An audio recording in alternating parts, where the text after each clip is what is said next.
before we go into our live Q&A, which is always my favorite part of these sessions, I'm just going to give you the results of our survey. So I asked you, do you know how and where to meet singles in real life? Only 24% of you said yes, and 76% of you said no. So what this means really is there's probably a lot of you out there who would love to meet more people in real life, but you just don't know how to get the process started of doing it. If this is you as an individual, all I can do is encourage you, even by taking, I said, a small step by just going, I'm just going to go to a match event for 30 minutes, and if I don't feel comfortable, I give myself permission to leave.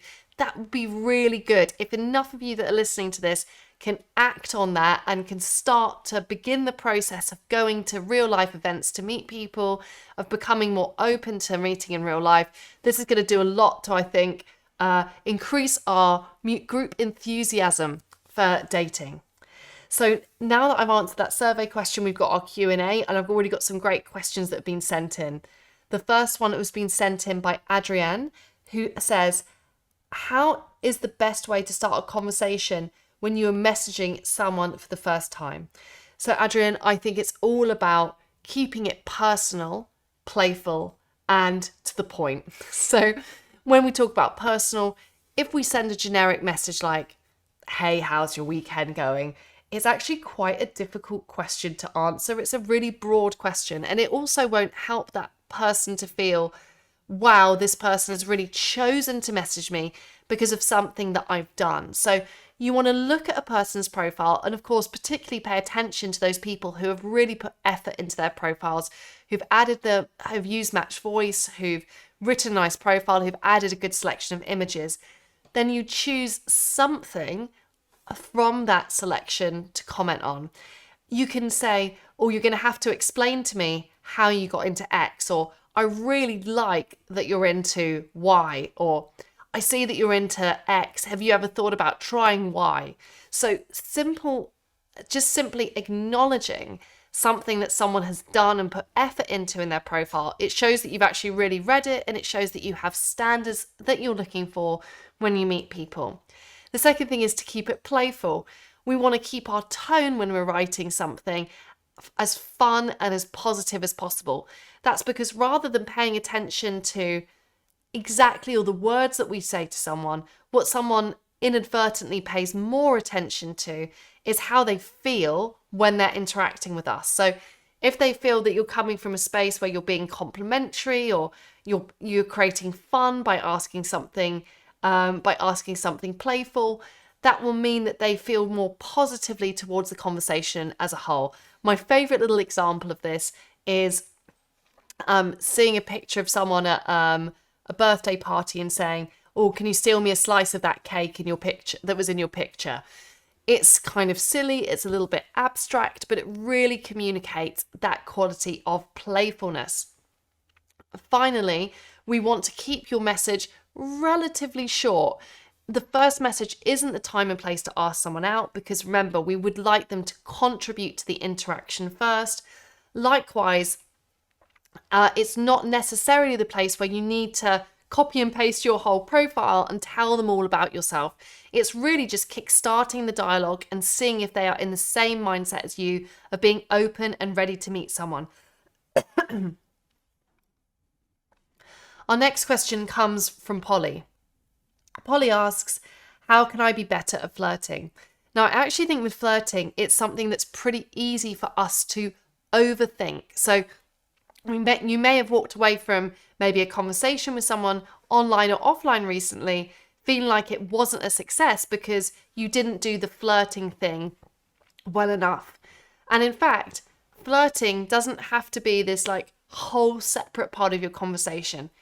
Quite simply, if you start a conversation with someone online or in real life, if you show appreciation for something that they have contributed to the interaction, so saying, that really made me smile, or that's really funny, or I've never heard someone say that to me before, or I really like how open you are, or anything like that, any expression of, I like how you've engaged with me, followed by suggesting moving the conversation forward. So obviously if you're chatting online, that would be to suggest a date. If you've met in person, it could be swapping numbers. If you've done those 3 things for a first interaction, actually that's enough flirting. Anything more than that may feel like too much. So remember, when it comes to flirting, it's one of those things. You may have a big idea of what you need to do with flirting. You may build it up and feel like you're not good at it and use that to kind of psych yourself out of interactions. Instead, let's keep it really simple. Have you begun an interaction with someone? Have you expressed appreciation for something they've contributed? Have you suggested seeing them again or staying in touch? If you've done all of those things, the flirting is good. Also, when you later on in the interaction, when perhaps you are on that first date or second date and both of you start to feel a bit more relaxed as you're getting to know one another, the other layers of flirtation, of being more teasing or playful or banter or however you think about flirting, they will naturally start to occur in the conversation because you can do this. It's just that feeling of, I guess, anticipation that can sometimes get in the way of you accessing your natural flirtatious self. The next question comes from Craig. He says, should I be asking the questions when chatting with a woman, or should I let her take the lead? Well, I think that's, again, all about balance. And I know there's some really funny dating advice out there, which is sort of like, oh, you should be talking 80% of the time, or she should be talking 80% of the time. So don't let any of these false statistics get in your way. When it comes to chatting with someone, you want to combine asking questions that you really genuinely would like to know the answers with, whilst also sharing information about yourself and pausing to let her contribute to the conversation too. As I mentioned earlier in this session, whilst your natural tendency might be just to ask questions, because often that's how we've been taught to express interest in someone, how the other person might feel if they get question, is they can actually feel a bit put on the spot and like it's an interview. Instead, when we mix up asking questions with also sharing information about ourselves, it helps the other person to feel more comfortable. So a really good framework for this can be a question answer statement. So you perhaps ask a question like, what are your plans for this weekend? The other person answers, and then you share a statement about what your plans for this weekend are. So the conversation should feel balanced between the two of you. Also, when we're a bit nervous, the tendency can be just to talk. In fact, that's probably what I've been doing a little bit this evening. So instead, what you can do is practice pausing. Pauses are great. They actually, going back to, I think it was Polly's question about flirtation, pausing is just, again, a really simple and easy way to create a little bit of tension that feels nice. It doesn't mean the conversation's failing. And then it also creates space where the other person can also take the lead in the conversation. So remember, a good conversation is going to feel balanced. You're going to use question answer statements. So you're always balancing sharing information about yourself whilst also asking questions that you care about. And finally, pausing is good because it creates natural moments of tension and flirtation, and it enables the other person to really contribute to the conversation and have their input. My next question comes from Beatrice. How do you politely ask someone you're talking to on Match about their financial situation? Good question, tricky subject. Now, finances, though, I'm kind of with you, Beatrice. It might not sound romantic, but when you're building a long-term relationship and your finances will gradually become intertwined at a certain stage of the dating process, possibly not on the first thing you say on a first date, it may feel relevant for you to have increasingly more open conversations about your finances. The best way to lead into this, going back to that technique that I keep mentioning today, is really about beginning to share your own perspective first. If you put someone on the spot and say, so how's your money management? It's probably going to make someone feel judged, or there could be too much intensity with how you put that across. if you share your own perspective about what's some important values to you around money, it will make the other person feel more comfortable because they'll understand where you stand on a particular topic, and that will make it feel easier for them to share. So you could, for instance, say, I'm such a saver. I'm really trying to focus on getting my house deposit together, so I'm being super frugal at the moment. I'm like unfun, but I'm really pleased with my saving progress. Sharing something like that, it's sort of natural for the other person then, if you pause, to step in and share their perspective. And you may find this conversational technique just feels a bit less abrasive and feels softer, and it just gives the other person a better space for them to open up. Now, I've just also noticed that a few of you in the chat have asked about the event's general availability. My best advice I can give to that is for you to regularly check the events section, which will show events within reach of your hometown. If you want to see a particular event that isn't yet being done by Match, you can email suggestions to our customer care team. So it's really great, as I said, for you to participate and get involved in that way. So hopefully lots more of you will be coming to our Match events soon. My next question comes from Khalid, who says, when I talk to someone new, I find my body language is too erratic. Head movement, hand gestures. I'm assuming it's better to have a still body posture. I'm guessing this is just a defense mechanism for being nervous. Oh, I love this question. It's really detailed, and I actually really value you for being able to share that, because I think when you guys are really open and honest, you're probably asking questions that other people would really love to know the answers to. So I'm going to answer this in two ways. And Khalid, so to begin with, and I'm a big fan of when you're thinking about your social interactions, think about what you have to do now to engage, and then think about what's the next step. So it perhaps in an ideal, perfect world that doesn't exist and none of us live in, if we were talking to someone, we may be like James Bond, or be super cool and composed and relaxed in our body language. That might be an ideal goal to reach. However, for most people, most people won't immediately be able to access that in their interactions, because meeting new people can just simply feel intense. And the good news is, over time, the more Match events you go to, the more you meet people in real life, the intensity will cool down, and then you'll feel more able to have that relaxed, open body language that you want. But to begin with, that may not be how you first interact with people. And that's actually okay, because by interacting with people, you're gaining the necessary experience and exposure for you to feel more relaxed in the future. And sometimes when we do an erratic movement, whether that's, we all have our different things, it might be clearing hair from your face, it could be you notice your hands are a bit twitchy, or your head movement's a bit jerky. Sometimes those erratic movements actually are helping us to displace that feeling of, whoa, this makes me feel quite a lot of anxiety. So actually, you don't want to take away the displacement mechanism to start with until your feeling of intensity has cooled off.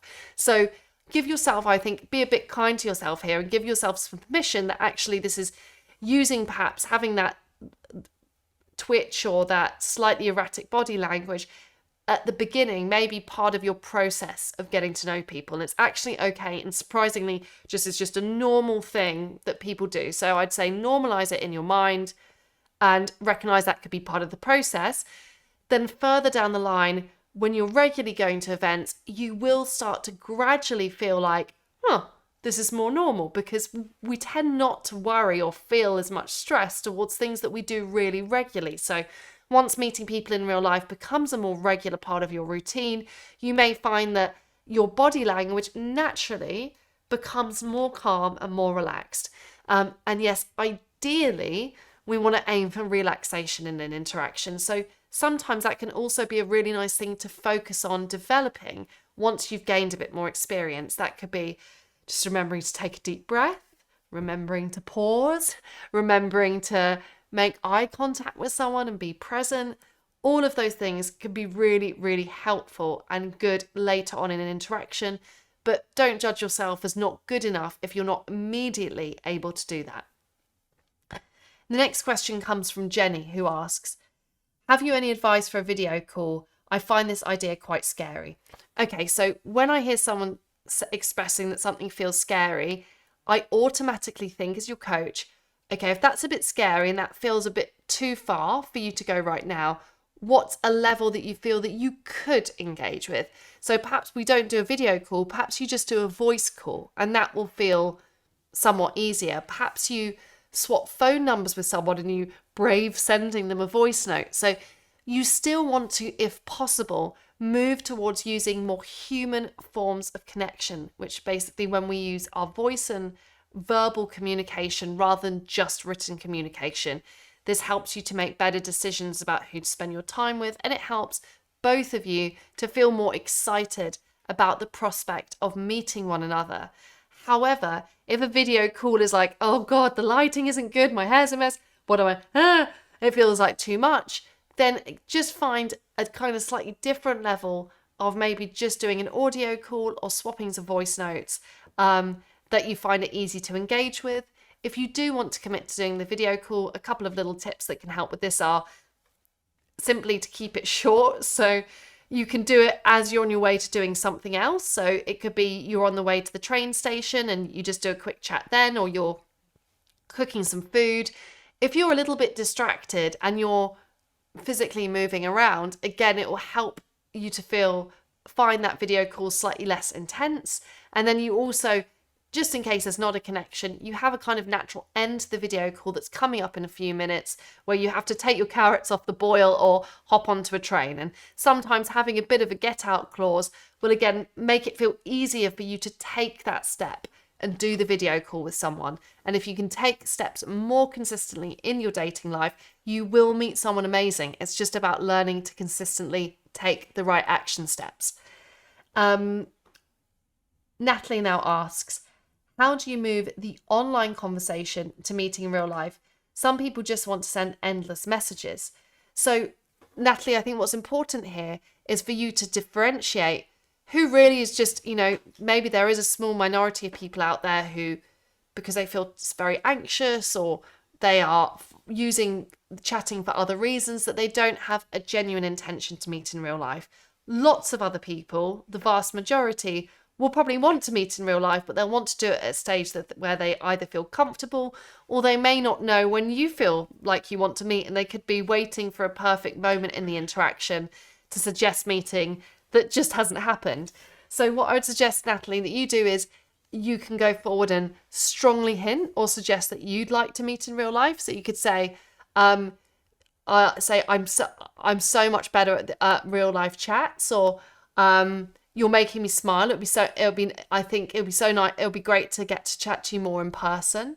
Or I really would love to go out and be in the sunshine this weekend. Or what do you think of this exhibit? It looks really cool.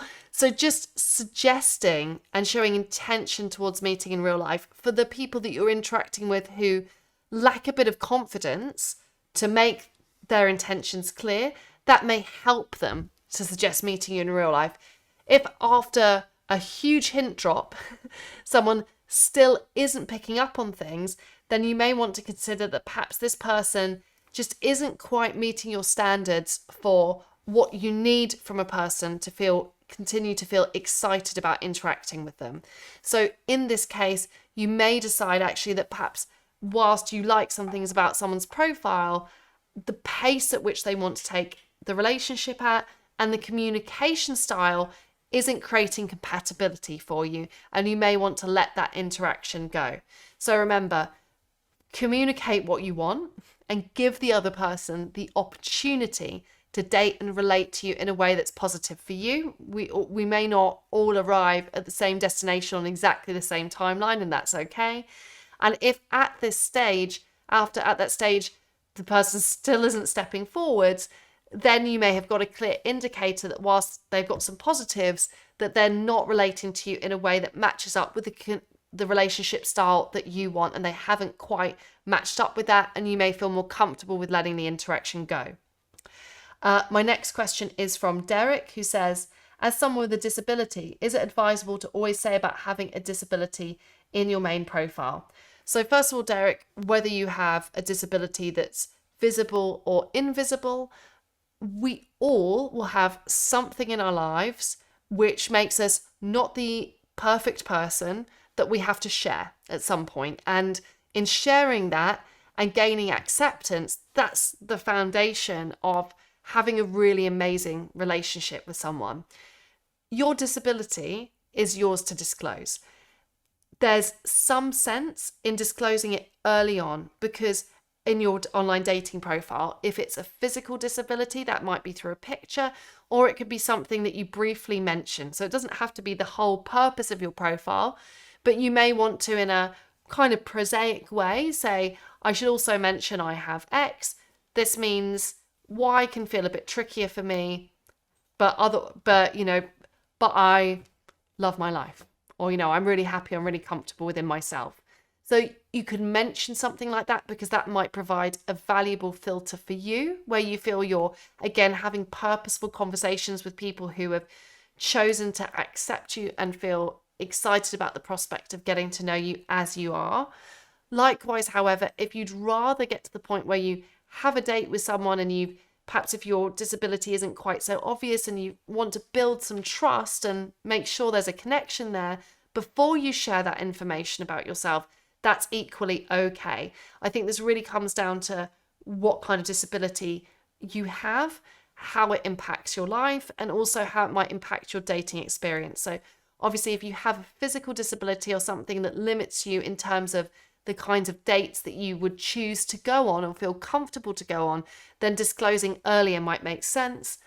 If you have something which doesn't limit how you go on dates and perhaps is less immediately obvious, or something that you'd rather make sure you're disclosing to someone you feel a degree of trust with, that's also okay. I can say though, my mum is actually disabled, so I am the definite result of a positive disabled success story. So there's no reason why having a disability should hold you back in the world of dating, and there's going to be so many people out there who will love, accept you, and be excited to get to know you as you are. Now, my next question comes from Trisha. It said, is it considered okay if after 3 dates you're invited to a meal at their home?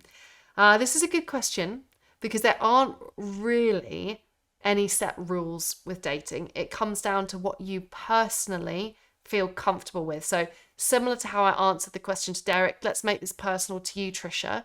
The other person who invites you for date 3, they obviously feel comfortable with you coming over to their house and making a meal there because they're suggesting it. However, that doesn't mean that there's a sort of unwritten rule that everyone has to be okay with that. If that feels a bit too soon, or you're not quite comfortable with that as a suggestion, you can still make a counter suggestion, but in a way that will still feel positive to the conversation overall. So you don't want to be too harsh on someone to begin with, or perhaps assume that because they're inviting you to their house that they have this ulterior motive, or it doesn't match your lifestyle choices. Like, we don't need to go into that kind of judgment. You can simply say, oh, that sounds lovely for another time, but I'd like to get to know you better outside the home first, or I'd really like to go out and grab a walk, but can we try and do a walk together this weekend instead? Or how about we start with a meal at a restaurant and we can go from there? So be positive, but be okay to advocate for yourself and make a counter suggestion. As you two are getting to know one another, as I said earlier, you may not be on exactly the same timeline for how quickly you want to reach certain relationship milestones, and that's okay. All of us are different, and none of us come with a user manual. But how you find the good partners, of which there are many for you, is you get more comfortable with expressing your preferences, and then you see how the other person relates and responds to you. So my next question comes from Gordon, who says, life can be so busy sometimes. I work 5 days a week. On my days off, all I do is catch up with family and friends, catch up with domestic duties, and if I have time, take rest or pursue hobbies. How is it possible to do all of this and find time for dating someone? Oh, great question. So here's what I say. Busyness is sort of a characteristic, right, of modern life. We often all feel like we're overtaxed and have too much going on. lots of you out there may relate to Gordon's question about feeling like sometimes your life is so full, it's hard to kind of make time for a date, particularly if you don't feel really confident that you're going to experience a connection when you meet someone. What I'd say to that is dating isn't always a priority for all of us. So just because you're single, it doesn't mean that dating is a priority. Like being single, as Gordon has demonstrated, can be a fantastic time to do lots of other things. However, if dating is a priority for you and you've decided that right now you want to focus on this and you'd love to meet a really great life partner, you need to give it time. Just like any other goal in any area of your life, if you wanted to get fit, if you wanted to start a business, if you wanted to do a creative project, it needs time. So something's got to give.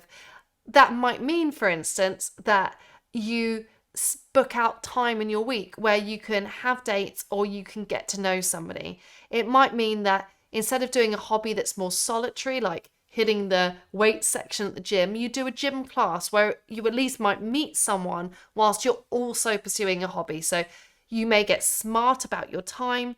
You also will need to set aside time to make this goal a reality. So first thing is decide whether this is really important to you right now. If it is, create the space in your diary, recognize that you have to give something time to reach the goal, and then look for easy wins about how you can substitute perhaps some of the activities that you're already doing with ones that will enable you to meet other people. For instance, going to one of these match after work drink events is a great way where perhaps by taking an hour out of your day after work to just sort of pop in, you still increase your chances of meeting new people. My next question comes from Sel, who asks, how to make it crystal clear I'm seriously looking for the one and I don't want to play games or be in a situationship without sounding pushy or desperate or intense. Now, Sel, this can be a difficult one to navigate in the wonderful world of modern dating where we normally have to get to know someone a bit and then we have to have a conversation about commitment before anything becomes clear. Here's what I would say. First of all, during the unclear time, because even at the beginning of an interaction, before we go into the commitment chat, the first thing you want to do is really establish, do we even like one another? Do we get on? Can we have fun together? During that period of time, see value in the fact that things are unclear. I know that sounds strange, but hear me out. What you should be thinking of is, right now, I'm actually sort of interviewing for the most important role in my life. This isn't a process I can rush. This process of getting to know someone is really important for you making the right decisions. Secondly, alongside that getting to know someone process, you can also use that technique I mentioned earlier, which is to get better at just expressing what you want and like. So it doesn't have to be directed towards the other person. It doesn't have to be, so what do you want, or where do you see this going? It could be, ultimately, of course, if I meet someone I really like, I'd love to build a relationship with them. So it can just be expressing how you think and feel about something. Now, when you express that in a way that's positive and it's not necessarily specific to them in the beginning, you can also listen out for their response. And you want to listen really carefully and also really take people at their word. And if someone isn't expressing the same things, or perhaps there's a bit of a tumbleweed in the conversation, or they change the topic quickly, or perhaps they express the opposite, that they are actually just looking for something casual right now, you want to really listen to them and take them at that word. We never want to try and convince someone that they want a relationship style that they haven't chosen for themselves. Instead, you want to keep focusing your time, your energy, and your efforts on meeting people who are in the same stage in their life as you are. So you want to figure that out by first of all, giving yourself the opportunity to get to know someone, by being clear about what you want, but expressing it in a really positive way, by listening to what somebody says about themselves and really taking them at their word. And finally, you also want to look at their actions. So we also want to see someone who is really consistently living up to what they say they're looking for by constantly showing effort to get to know you and create that space in your life. So I'm just going to check if there's any more questions that are coming through. I think that's it. Oh, I've just noticed we're out of time for our session this evening. As ever, I've actually really loved the questions. You have all surprised me and amazed me in such a positive way by being so honest and authentic. I also want to say that some of the questions you've asked not only have hopefully helped you, but have helped other people. I've got a final question that's just come in from Zach. He says, when there's so much choice on Match, how can I be my best human self? Yes, there is a lot of choice, but remember, when we're looking to meet people, we want to find the best person for us. To do that, first of all, we want to put effort and time into our dating lives. That means building out a profile that really represents who you are, using those voice notes, adding new pictures to your profile. Secondly, it's about having high quality conversations with people. So even if you're just chatting on an app, turning that TV show off, asking questions you really care about. If you feel intrigued about someone, suggesting a further stage to get to know them, whether that's a voice chat, a video chat, or a date. So again, that's usually enough to show intention and to flirt. If you don't want to take things forward, again, being open and kind and clear by sending a simple message to someone that you don't want to proceed. Then when it comes to your dates, trying to choose dates that you can both feel excited and interested about. If currently dating has felt like a bit of a chore for you, remember, it doesn't mean that dating actually is a chore. It means that something needs to shift in your outlook towards dating so you can approach it again with that fresh perspective, so you can feel that excitement that comes with meeting someone new. So thank you again for all the incredible questions. I've really loved them. Hopefully we'll get a chance to do this again very, very soon, and you'll be able to watch this session again on replay in your Match events area.